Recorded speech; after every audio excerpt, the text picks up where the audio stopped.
Welcome to my casual core workout. Today after work, we're going to keep it casual and do some core.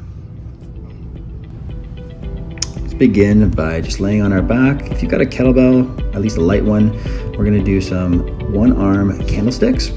So this is where we're pulling the kettlebell up and over to anchor down those upper abdominals, and we're just pushing those hips through. If you don't have a kettlebell, that's fine. You can just do this as a regular candlestick exercise, and you can incorporate the single arm variation.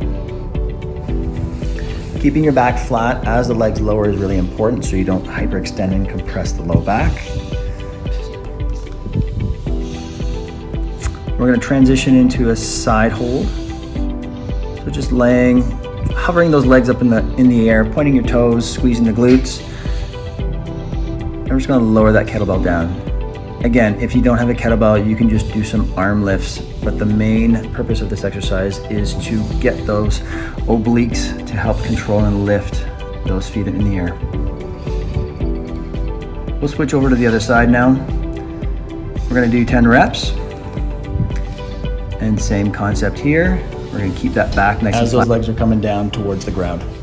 If you can't keep that back nice and flat, you can put a little bend in the knees to shorten the lever. That'll make it much easier to control your spine.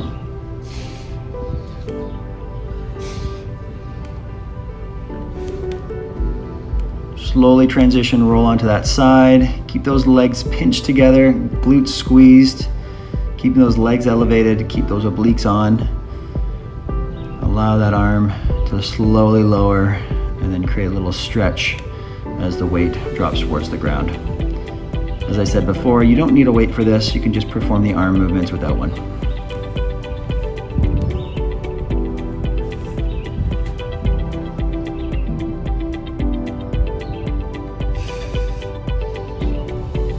Let's roll over onto our stomachs, going into a Superman position. Keep those glutes squeezed, legs pointed. We're just going to do some back extensions. Nice, good rhythm here. I'm doing some quicker ones just to kind of increase that pop in the lower back for jumping. Make sure you're breathing. No pinch in the back is allowed. Drop those hands by your sides for a few push-ups. Keep those ribs tucked under, glutes squeezed on, and press up into a downward dog.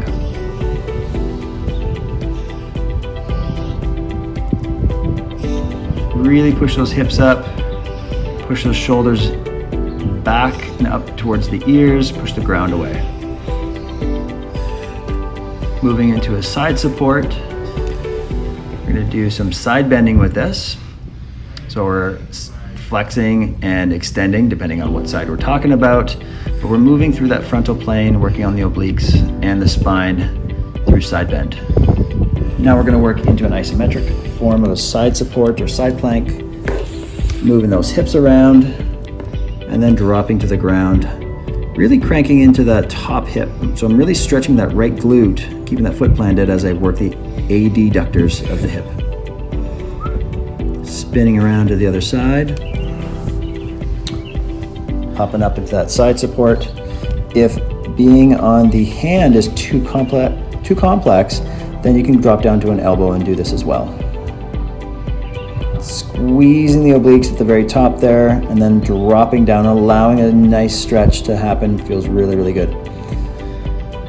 Going to some hip abductions and then crossing that hip over into hip lifts or hip adductions for a set of 10.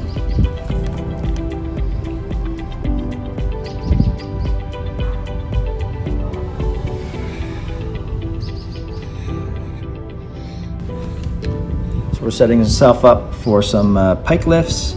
So reach as far as you can forward, bring those hands back right around the knees, and we're just going to lift those legs up towards the ceiling to work on some hip flexors and lower abdominals.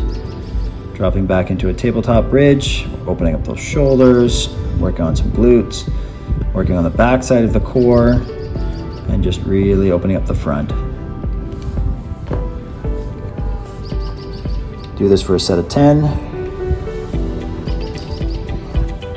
And we're moving into some mobility here. We're just gonna do some straddle pancakes. So exhaling, reaching out in front, Try and keep that back nice and flat as long as you can before rounding the spine so that we can direct the stretch into the hamstrings. If you have the options, side splits are great. And then we're gonna just do some side reaches.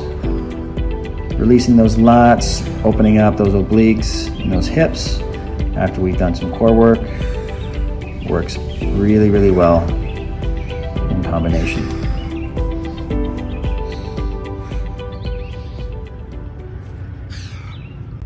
That's it. That's all you need to do. 5 minutes of core work every single day will compound over time. When we have a nice strong core, we prevent ourselves from injuring ourselves. We have increased flexibility, at least better access to flexibility, and overall athleticism. You can run through this 2 to 3 times. It's only 5 minutes. So if you want it to be a 15-minute workout, go for it. But at least get that 5 minutes in every single day and you'll be happier for it.